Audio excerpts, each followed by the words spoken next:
Hey guys, welcome back to another quick assist video. Today I will be showing you how to get a little bit more privacy when you're searching through Safari on your iPhone.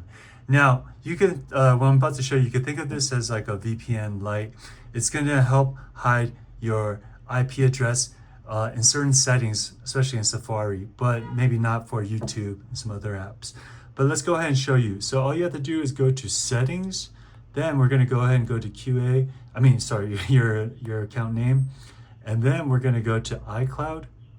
From iCloud, you're going to scroll down and then you're going to see private relay. And then you're going to go ahead and want to turn this on.